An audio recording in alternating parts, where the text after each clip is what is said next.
Welcome to another episode of From a People Perspective, a show hosted by Martin Hawk. Today we're joined by Joel Lalgee, a veteran in agency recruiting turned content creator and coach. With years of on-the-ground hiring experience and a massive online following, Joel demystifies recruitment, personal branding, and building sustainable careers in the modern talent landscape.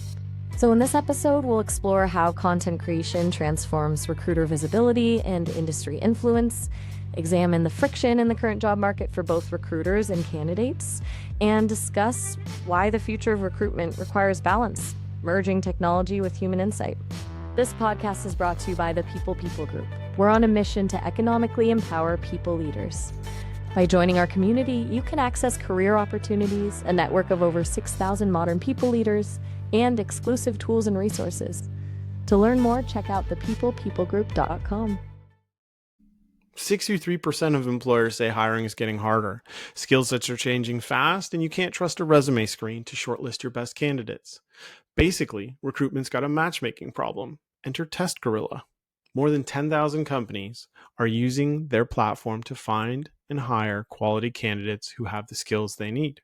Test Gorilla's tests are scientifically validated, and you can build custom questions into your assessment to tailor it to your company. Interested? Visit testgorilla.com to learn more. All right, we're back to another episode of From a People Perspective, and I'm your host, Martin Hawk, and today we've got Joel. Joel, welcome to the show, man. Thanks for doing this. Great to be here. Really excited to have the conversation today and talk everything people in the future work. Joel is the realest recruiter. What does that mean? Why are recruiters not real, man? Oh man, I love that. Let's not confuse it with the real estate recruiter, which all the targeted ads seem to add in there. But No. really where this came from, I actually back in the day on Twitter, I was the human headhunter, and really the theme between the two is I just want to be a voice that is real, that's authentic, from both the candidate side and then also just from the recruiting side, having just a voice that is telling people authentically what's going on and just being real. I'm in the luxury. I have a luxury of not having to work with, not having bosses and not having the ability to get fired. And so I can say whatever I want. And so whether it's talking real about hiring managers and how they're dropping the ball in the process and not letting recruiters take all the blame, or whether it's just calling people out, career coaches, resume writers, people are just putting information out there into the ecosystem that's not true. I wanted to be that real voice. And so when I joined TikTok, I had a lot of different names. And one day I was like, I just want to be real. And so I thought I'll be the realest recruiter, which I realize isn't really even a word. But it evolved and it stuck. And then my wife was actually the one that suggested, why don't you just run with this? Why don't you just be the realist recruiter? So that's the heart of it. Hopefully people who know me offline can testify to the fact that anything I put online, all the videos, I'm the same guy. And that's always been the goal, just being real, authentic, genuine, and just giving that real voice for recruiters as well. Oh, that's awesome. And just for context for folks, because my community is more on the HR side, we've got like about 30% of the community, 40% of them are recruiters, mostly in-house. But just for context on, like, you've got, are you up to 200 million views across all your videos? Like what's the stat bank for you? I mean, I'd probably say like average, like in a month, for example, probably about 20 million views a month on all channels. So like Instagram, Facebook, TikTok, LinkedIn. So yeah, if you add it up, it's crossing into the billions at this point, which is, I mean, that's unreal a lot of times, but that's what happens, over time when you're just consistent with stuff on social media. Yeah, no, that's I want to hear about the journey and we'll dive into it, but I gotta bust out the usual icebreaker questions. Not that we need them, but all right. First and foremost, it's your midnight snack. What are you going to? Ooh, I like that. Midnight snack. I'm definitely more of like a savory person, so I'd probably go with like some chips. Like I've really been on these. My wife picks up these like ranch jalapeno chips, so And that'd probably be my jalapeno. go-to. Dangerous. Sounds crazy, Spicy right? at night. So like top that off with some milk just to be able to go back to bed or something, or who Probably knows? like yeah, probably something like that. I don't know, To water. milk though. Milk with jalapeno ranch. Let me think. Maybe Milk cools it, right? Like when you're like they drink true. milk on hot ones, right? I guess they're not crazy spicy. It's just like a nice kick. Yeah, milk like and then lying down, like I might throw up Yeah. in the Yeah. middle of the night. Mm. I'm big on like I really like the sparkling water. Like I'm big on those too. Nice. And then Nice. yeah, so nothing crazy over here. So I was listening to your podcast episodes and your intro for the latest one. You're up to like 100 119, 120 episodes so Yeah, yeah. far. You've got like the intro is like hip hop, and so that's a good segue into the next icebreaker. So if you had one album to listen to for the rest of the time, as you can tell, I'm a bit of a music nut, but Mm, what's your go-to album or artist? man, probably Jay-Z, the Black Album. That's one I really Black like. album. So I just Nice. listen to that over and over. I go through phases though. Like because I'm an avid gym goer, and so I find like when I'm running or when I'm doing like an exercise that's continuous, if I listen to the same album over and over, it can like subliminally I could track how far I'm into the workout. And so the Yeah. Black Album is the one right now, but um, I tend to like when I'm doing running, it's more of like that hip hop feel or like something that's continuous because it just gives me the energy. Yeah. Yeah. Um, but I'm into all sorts of music as well. So, but that's the Nice. go-to right now. That's the go-to. Good answer. Good answer. And first gig, first like I got money for this, whether it's a paper boy or whatever. What was your first gig of all time? Yeah, so I had so a lot of people don't know this. Some people do. I guess more people do now. But I'm from the UK originally. Okay. When we moved over here, I couldn't legally work. I had to go through the whole process. So my dad was the only one who had the working visa. So as Mm. soon as I got old enough, you're like 15, 16, you're like, all right, I want to earn some money. Couldn't legally work. So I got a job as like one of my friends' dads had like 20 properties and probably more than that. And then had like jukeboxes in all the bars and it's kind of like a sketchy business, but he had me as his like handyman. So I would go into these rentals and I was basically whatever he needed me to do, I would do. So at times it would like literally be like cleaning the walls, Yeah. cleaning them, taking all the tobacco off the walls. It's gross. Bombing them for bugs, doing some demo. Um, and then other days he'd have me like restocking the jukeboxes with all these CDs. So that was the first job. Just cash in hand, totally legal or illegal. But I wanted to get that. I wanted to get a car, so I figured the only way I could do it was a cash in hand job with a friend. So that was the first job I ever had. Nice. Nice. What was the car? What was the first car you got It was with like a the Pontiac Grand Prix. Oh. Remember Oh, those? that I was like, everyone cool was driving those back yeah. when I was in No. school. So That is that's a chapter. That's a chapter in the life right they there. The don't even Pontiac. make them. Oh man. Wild. Shouldn't have ended that one. Those are good. The sound system in that thing was amazing. Nice. What So about you? What was your first job? I'm curious. I should. Has anyone my ever asked you first that? gig was yeah, no, mine was as a paper boy. Yeah. Really? Yeah, literally. Yeah. So I had like probably I had two routes. One was like a shitty newspaper, it was like the one that comes on the weekend with all the Oh, ads, and the other one yeah. was like the one that actually had like local news, like man saves cat from tree, no no no no. Yeah, yeah, that's awesome. Because I lived outside of the city about an hour away, so it was just like a smaller, like 200,000 person town. And yeah, I Just on but the bike then? You just like old school, no like bike. Never did the no bike. Like bike. I was like, I never understood that too, because like Paperboy the video game was like, I tried once, and I think I just ate dirt. You know what I mean? Like I was just like, I'm never trying this again. Like I couldn't get the balance of like all the papers on one side and then like throwing it. Like it was crazy. I couldn't do it. Like there's some skill Skill. in that. Yeah, Yeah. All yeah. right. Well, that's cool. I like that.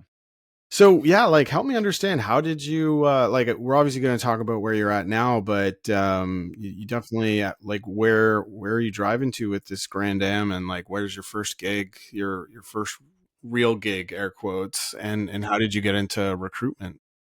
Yeah, so I fully that like definitely have not had a traditional career path by any stretch of the imagination, and definitely is still not traditional. I yeah, I was like I said, I was from England originally, so when I was 18, I actually decided not to go to college right away. My dad at that time was like, "All right, well, you're not sitting around the house doing nothing. You need to go get a job." I could legally work in the UK, so I ended up moving back to the UK for about 2.5 years, then came back to the US, graduated school, and while I was in college, it was like '08 to 11, and obviously you had the great, recession, so it was like we were watching, like, the whole I remember sitting in finance class and our finance teacher being like, "This is amazing what we're seeing, like, we're gonna read about it," and I'm like, "Okay, this is just big banks are failing, this is weird." But then when you get out of school, that market was very similar to the job market today, like, really tough, like, if you didn't know anybody, didn't have connections, you're just not landing a job. So I eventually ended up taking a job at a bank, just doing like retail banking. So it was very much um, consumer loans, mortgages. Ended up like being a bank manager. A lot of hours in that job, and quite frankly, just a terrible environment to be in because you're dealing with a lot of people who have lost their homes and they're looking to like refinance and like restructure their loans. Um, and but as I was doing that, I was also like, I just think like I just wasn't that professionally like oriented. So I was very much about partying, having fun on the weekends, and the job was just to pay the check. And so I Yeah. did that for God 6 or 7 years, and then I had a friend who he had worked at Randstad previously, and he just, was a recruitment leader at that company, and he had spun off and started his own recruitment agency. And he was like, "Joel, you got to come be in recruiting. Like, you love recruiting. Like, you're good with people. Um, it'll be fun. You'll get to learn." I'm like, "I've never done recruiting. I mean, I've done Yeah. some hiring for the bank, but I wouldn't call it recruiting." He's like, "It doesn't matter. I'll teach you. I'll train you up, and it's remote."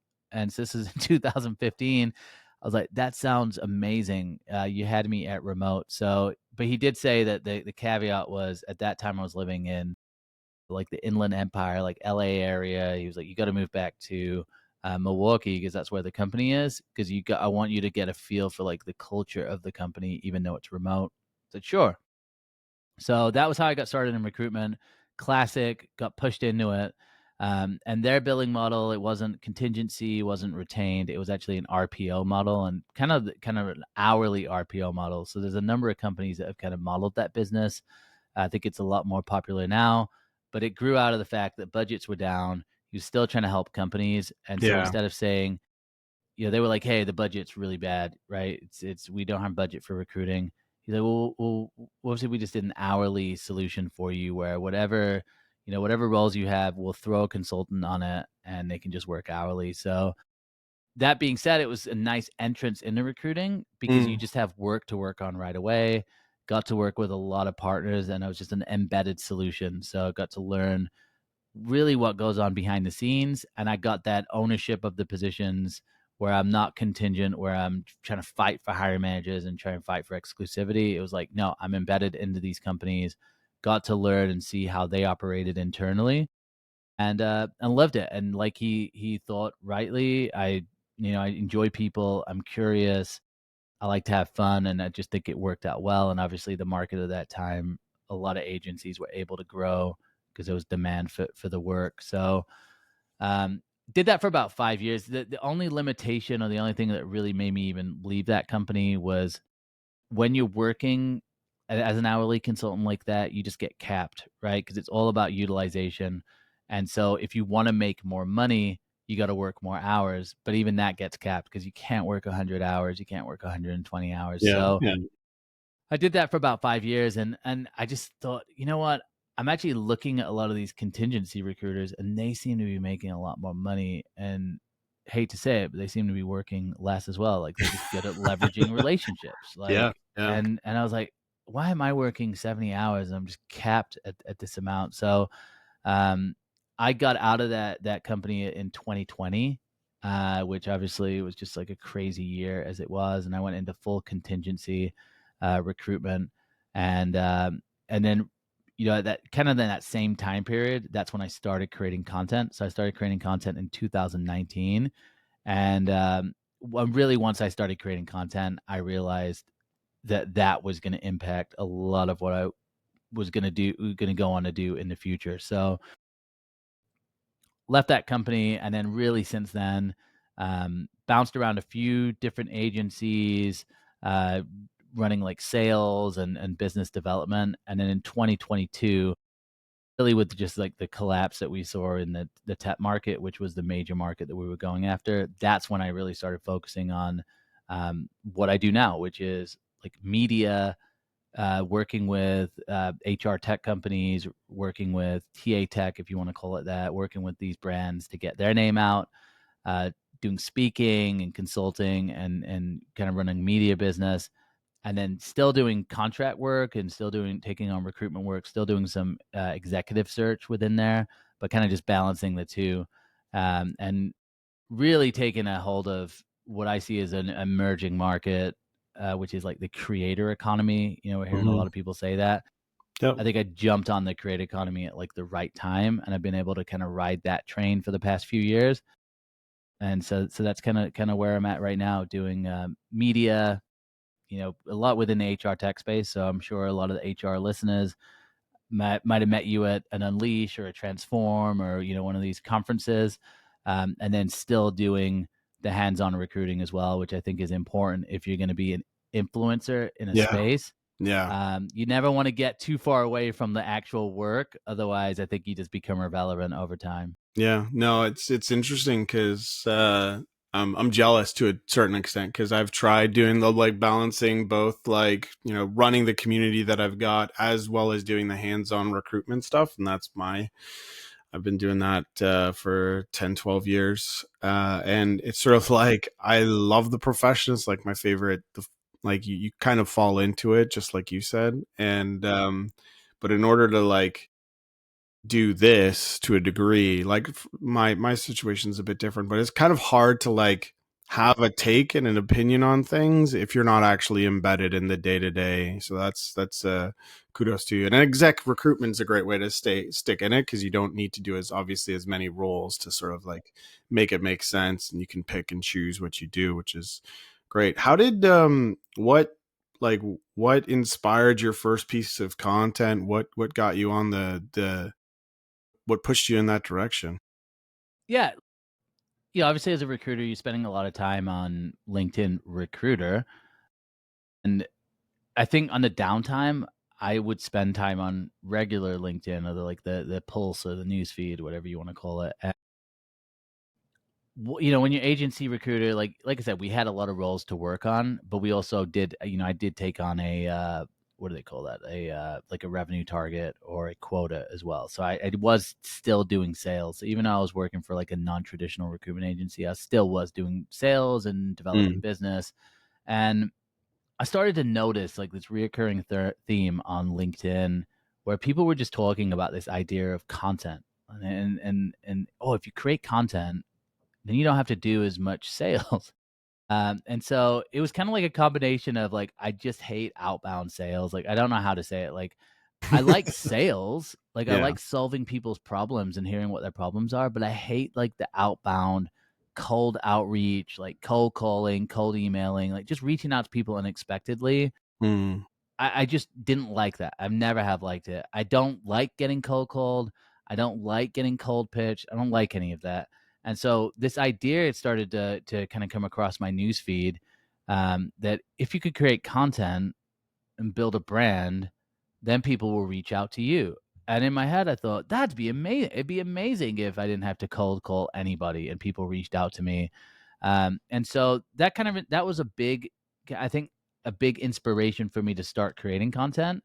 Mm. But then as soon as I started creating content, I probably say about 2 to 3 weeks into it, I just also realized like, hey, I really enjoy this. Like, I enjoy writing, I enjoy getting creative, and it's adding an element to maybe what I'm missing in my job. Which, look, I love recruiting, I love talking to people, but there is an admin side to recruiting that I don't love. Like, I don't love the monotony of some of the work. So this just added like an element for me to share my ideas, my thoughts, my strategies, what I was doing. And as I started to do this, I also noticed other people in my organization, they started doing it too. Because they're like, well, Mm. if Joel's doing this, maybe I'll do it. And I remember one conversation distinctly with a leader at my company, and he was like, "How do you come up with stuff every day? Like you're just coming up with stuff." He's like, "I did it for 3 days, and I can't think of anything else." And I heard that a number of times, and in my head, I thought, "Okay, this isn't coming naturally for everybody else, but this is coming Mm. naturally for me." And I'm very much of that mindset. Like if you enjoy doing something, and then you're good at it, just double down, triple down on it. So that was kind of the beginning of it. And I will also say too, like at that time period, I wasn't on any social media. Like LinkedIn was all I was on, because I Right. had got to a point about 3 years earlier where I watched a TED talk, and basically the premise of the talk was social media is entertainment and it's a waste of time. Mm. And it's been disguised as social networking. It's been disguised as like communication, but it's really entertainment, and it's there to drive ads. And when I heard that TED talk, I was like, I don't want to waste my time with this. So I think sometimes people can think, like, especially looking at where it is now, they can look at it and be like, oh, like Joel just like loves social media. Like, I don't actually love social media in terms of like spending a lot of time and wasting time. And even on my personal side of things, like I only create content. I don't actually spend a lot of time scrolling and like doom scrolling and those types of things. And so LinkedIn was the only site I was on. That was the only place that I created content, and it just kind of, I guess, snowballed from that place. Obviously, Nice. Nice. Was there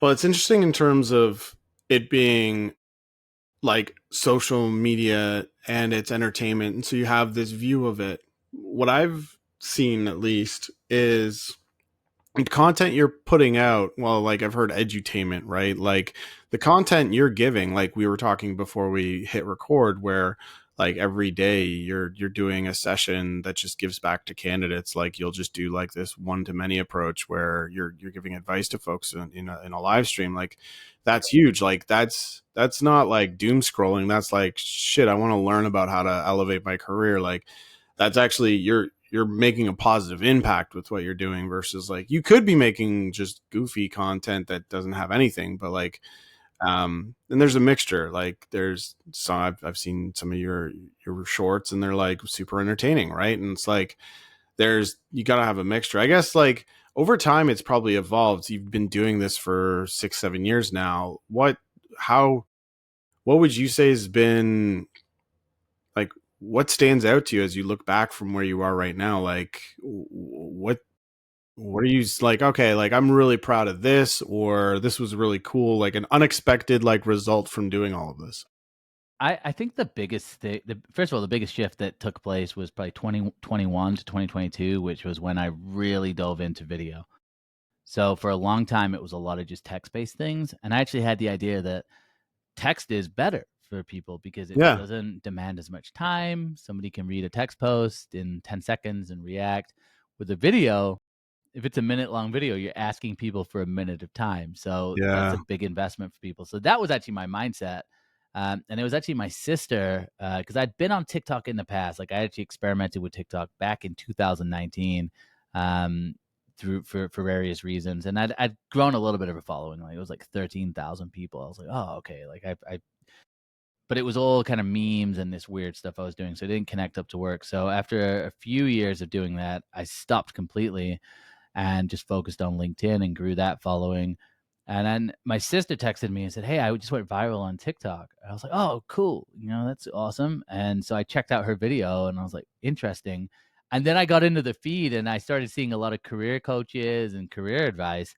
I was like, "Oh, wow, this platform's evolved," because when I was on it, it was very much like kids and just like it was just, entertainment.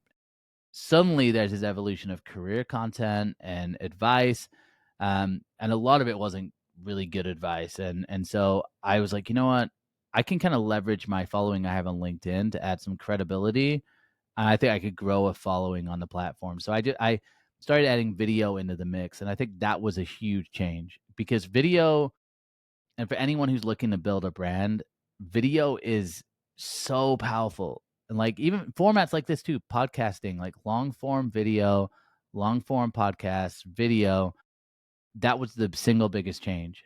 Mm. And then to fast forward a few years later in 2023, I started going out to events, and I started to see, and this was probably the biggest surprise and like just the biggest bonus in what I've done. Like, I think going to events and having people come up to me and say, I'm a huge fan of your content, or like, really, I've been following you for years. It was just like surreal, and not in a way where it's like, like, yes, I'm so great, but just like, all right, cool. Like, You made an one, impact. I made an impact. Like, what I'm Yeah. doing does actually um, matter to people, and there's different levels to that. And I think at HR, like, definitely there are some people like, and you'd be surprised at the people who watch the thing, because I think people have an idea of TikTok within itself, but really established professionals being like, "Hey, I love your stuff. Like, I love the things you're Yeah. saying. I can't say this. You're saying it. Thank you."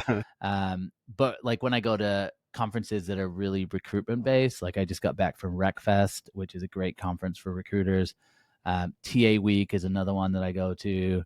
Some of these recruiter focused events, those for me are the best, because that's where like I can just tell I'm really hitting and resonating Mm. with that audience. And um I think that for me like encourages me to then to keep on going and keep on creating the content.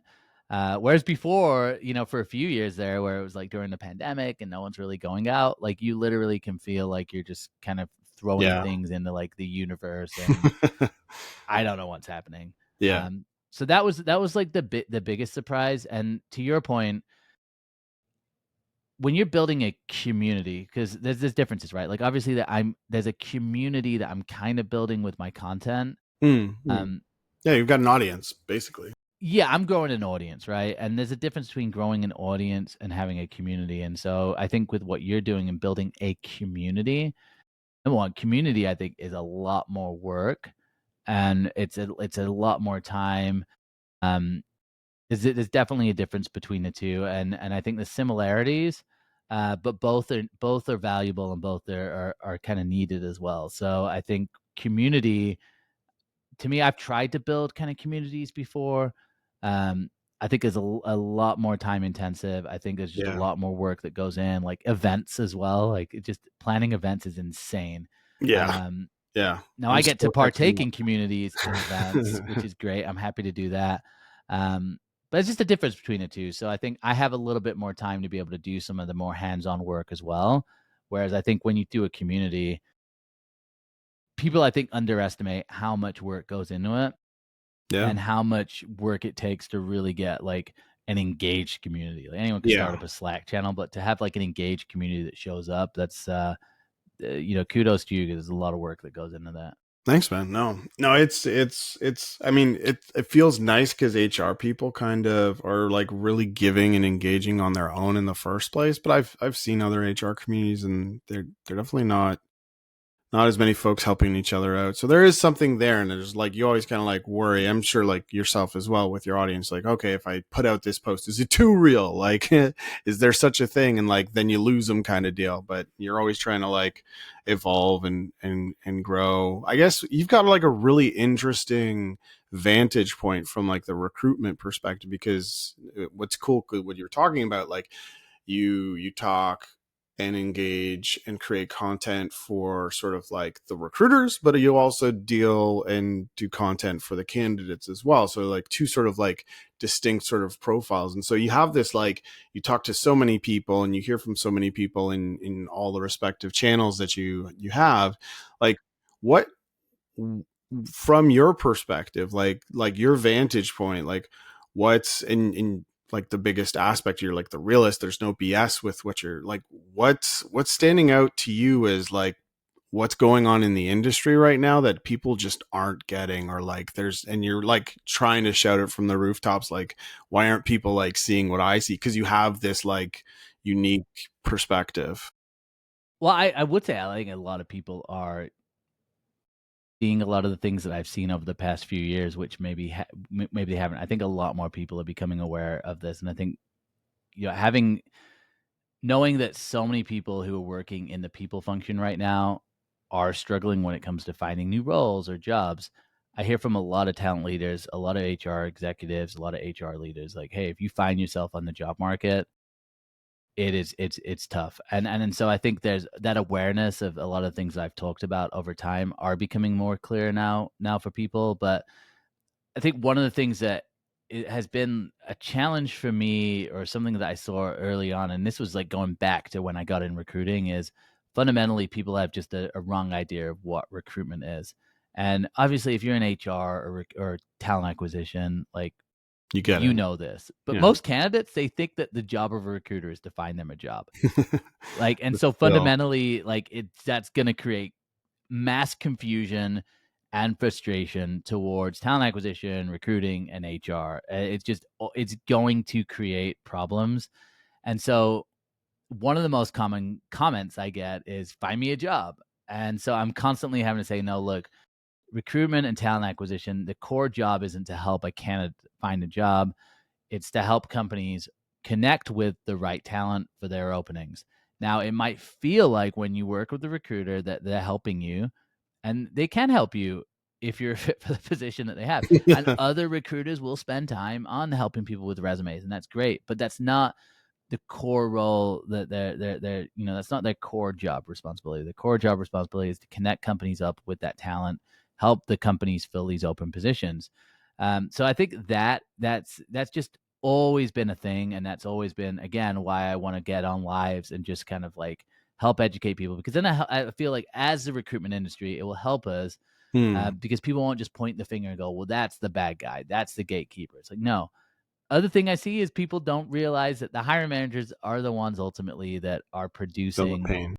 They are. And it's like, I've talked about this a lot, where you can have the perfect tech stack, you can have the perfect ATS, you can CRM, you can have everything in line. But if you don't have that hiring manager that's willing to like listen to you, willing to work with you, willing to be flexible, willing to be part of the process, good luck. And I don't think it's like the recruiter's always the bad guy. They're the bad person when the candidate accepts a counteroffer. They're the bad person when the hiring manager doesn't give feedback. So I just want to bring that education to the market as a whole. Yeah. And I think the big trends right now that we're seeing,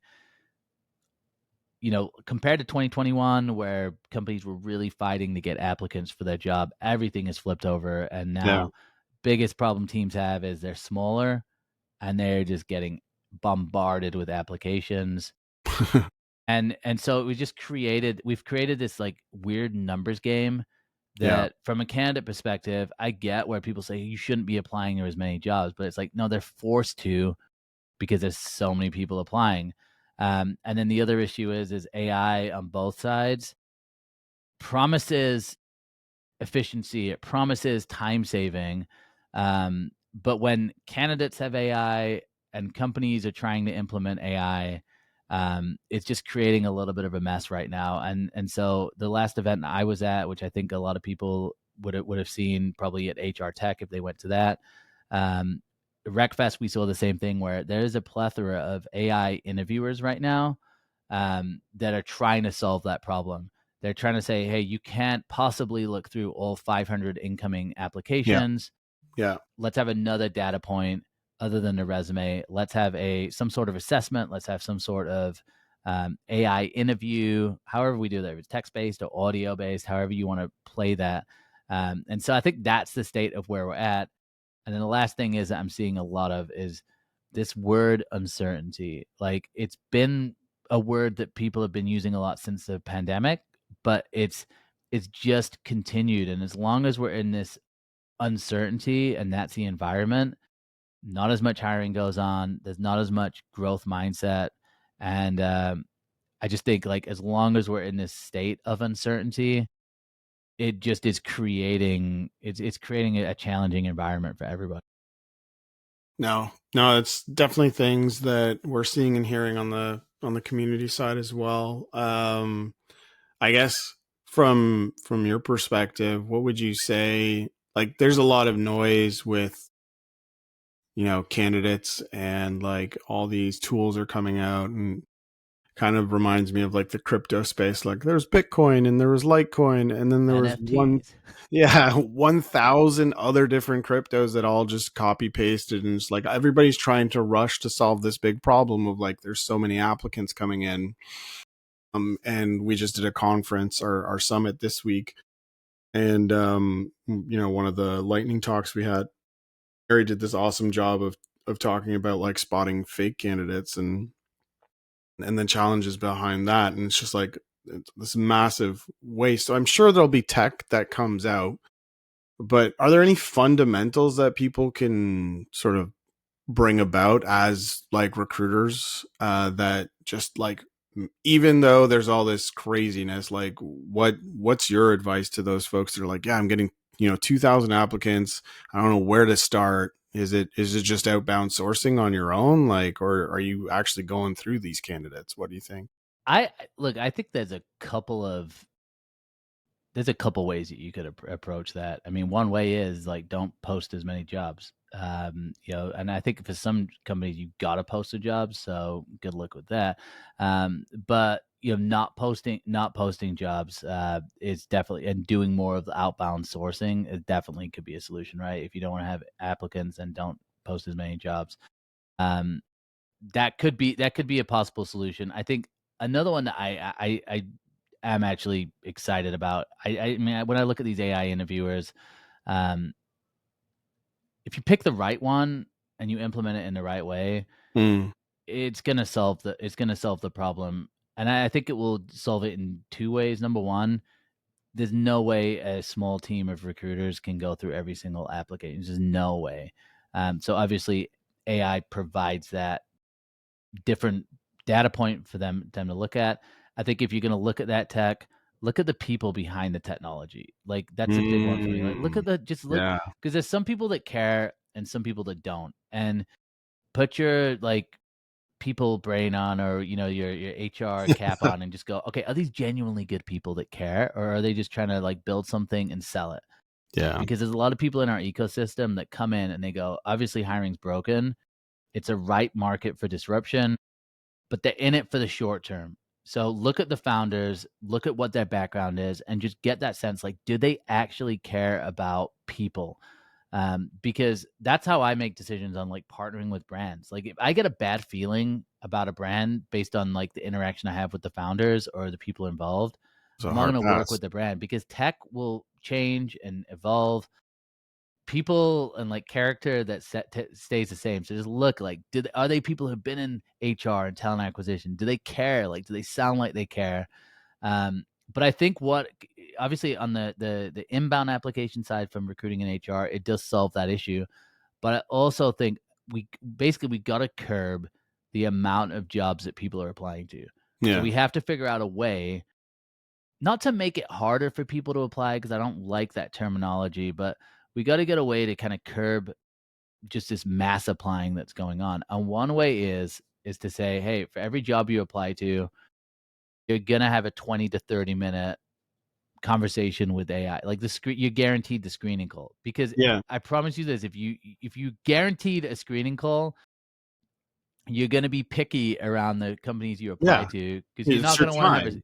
exactly, Yeah. exactly. And I get where like the ick comes in, and people are like, I don't like this. Like I would never want to interview with AI. It's like, yes, I agree to a certain point of view. Like it's not the Yeah. ideal situation, but we've got to change this behavior. And the truth is, what I've seen, I've gone on the streets and asked real people. So at Unleash one year in Vegas, I went out of the conference walls, I went on the strip, and I asked real people. I said, would you care if you were talking to AI or a human recruiter? And it was split. At some people, one comment stuck out to me. This young woman I interviewed, she said, "You know what? I would rather talk to AI, because every time I've talked to a human recruiter, they've judged me, and I Hmm. felt the judgment." I said, "That's so funny, because everyone's It's saying that AI is interesting. more biased." So I think like just because you wouldn't want to do it, it doesn't Yeah. mean that people wouldn't. And I think again, what we've got to change is this behavior, which is, hey, I'm just going to create a perfect resume with AI, and I'm going to bomb my resume out to thousands of places. That's Yeah. what we got to curb.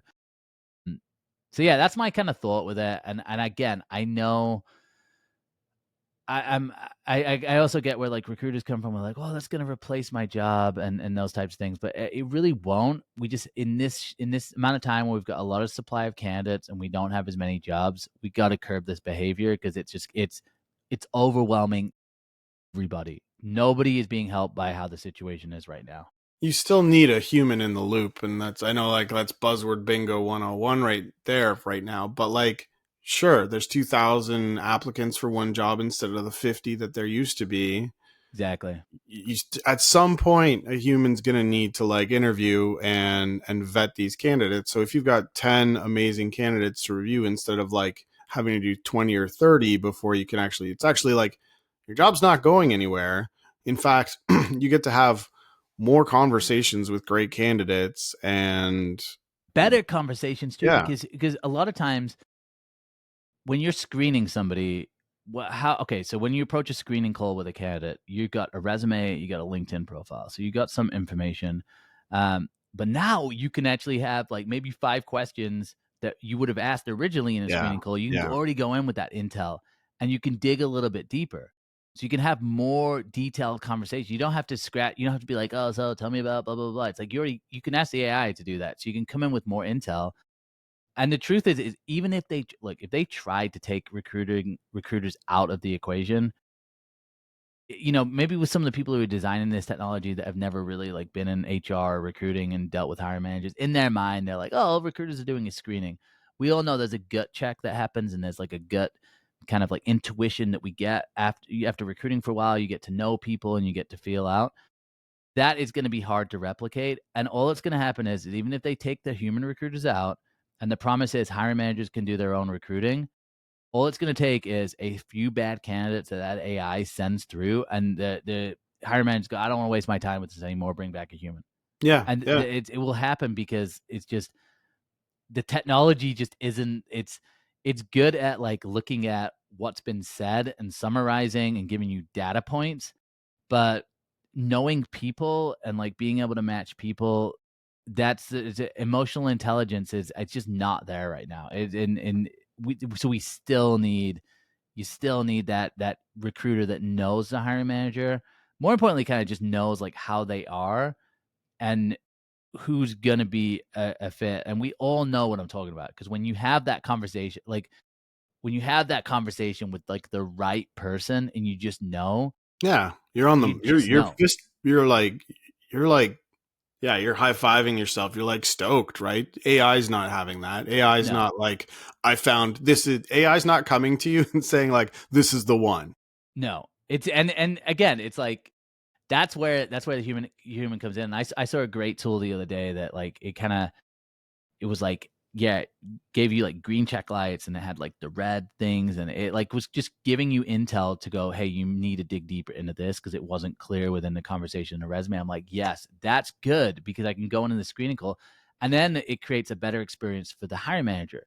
It creates a better experience for the recruiter because they're having a better, more in-depth call. And then for the candidate, it's better as well because you're able to not apply and go into a black hole. So I think we just need to take a step back and again, like because there's so many of these tools, I'd say just take a step back and like whether it's looking at your other HR peers and your other TA leaders and asking them like how are you approaching this and how are you doing it? That's important as well to get those referrals, but have the conversations with the founders, the people who are behind the technology, and just go, do you care about people? Because ultimately, if they don't and it's a money grab, I wouldn't work with a company like that.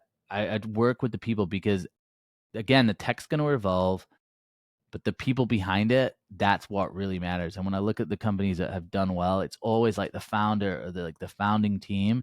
They are always like people, and they're always people that care about people. I've seen very few technologies where like they've lasted more even than a year when the Hmm. founder is just like you can just tell like that was my third startup, blah blah blah blah, and they're just in there for the money. Like they Yeah, never yeah. survive in this game.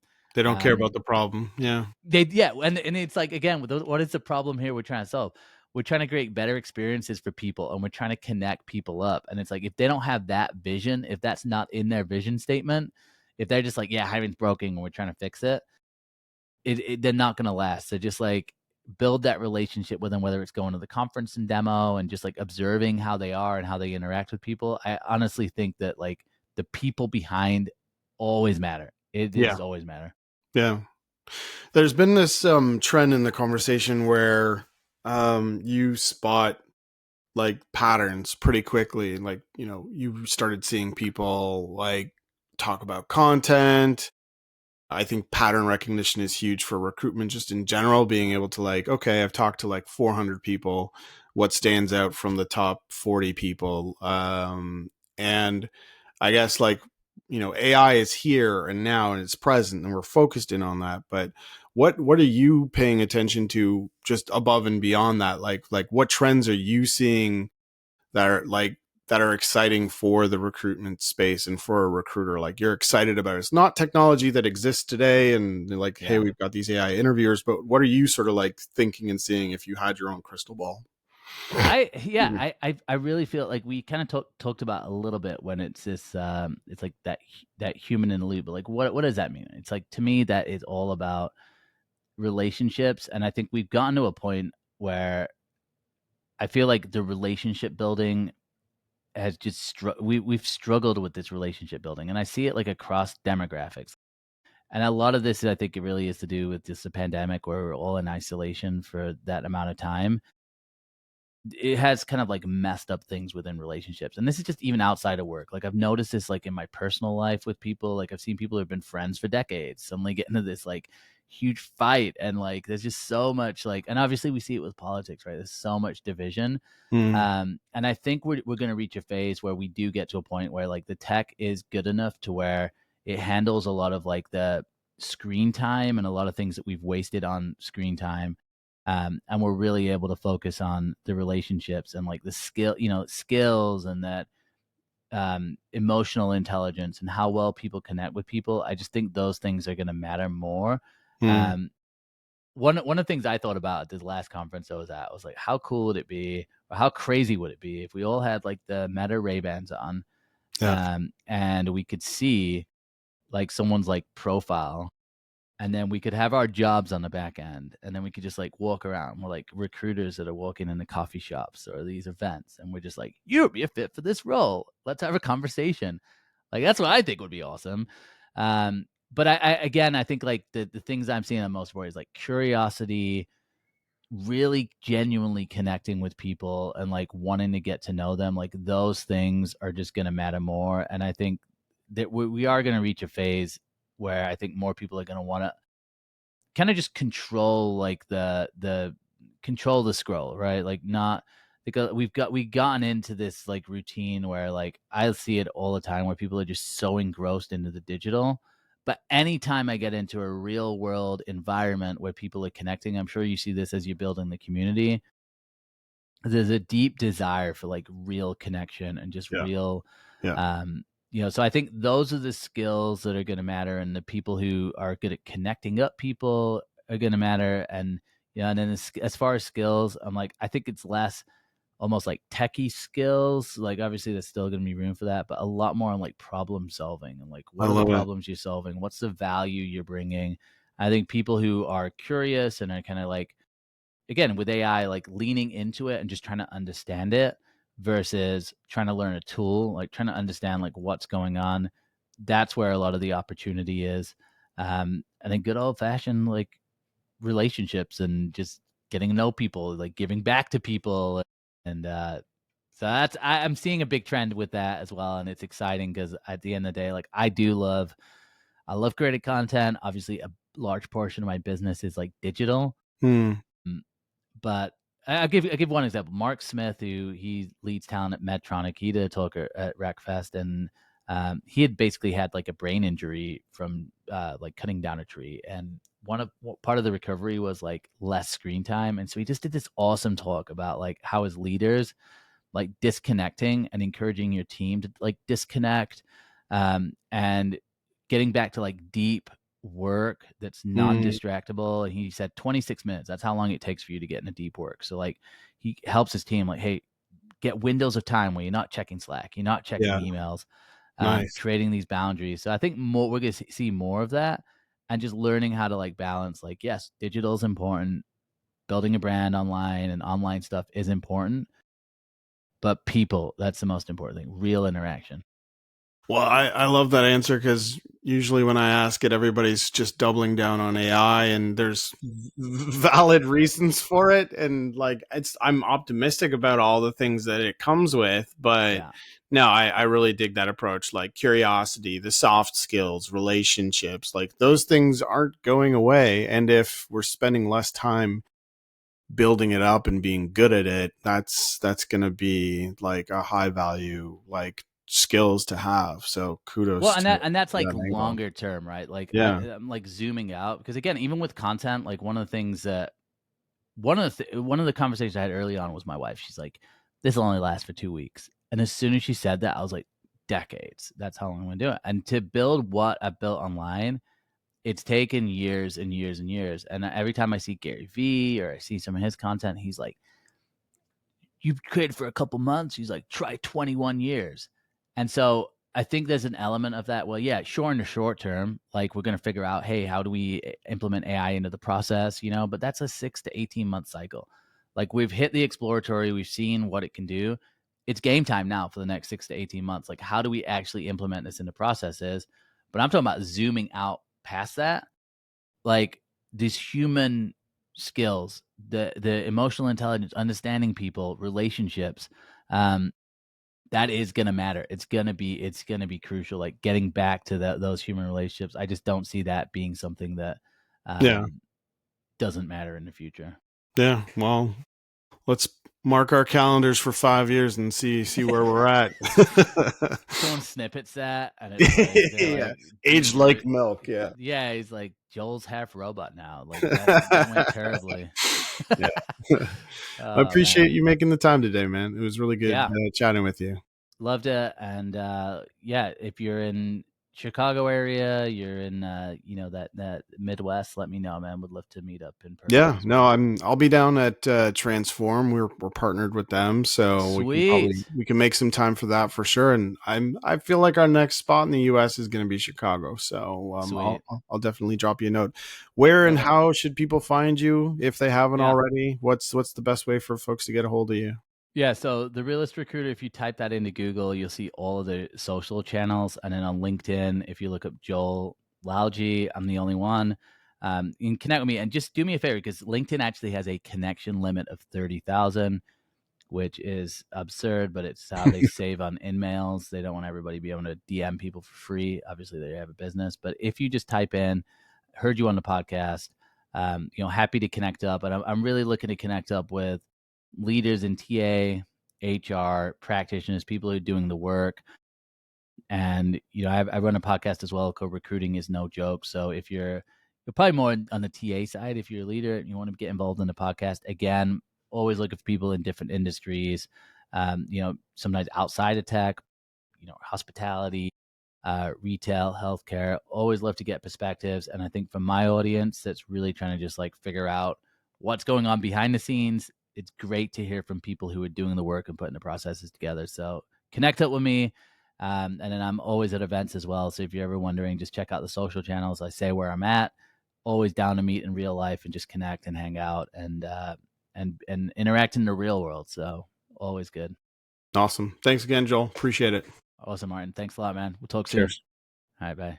If you enjoyed today's podcast, make sure you subscribe wherever you listen to podcasts. And if you're not already a member of the community, please join us at thepeoplepeoplegroup.com.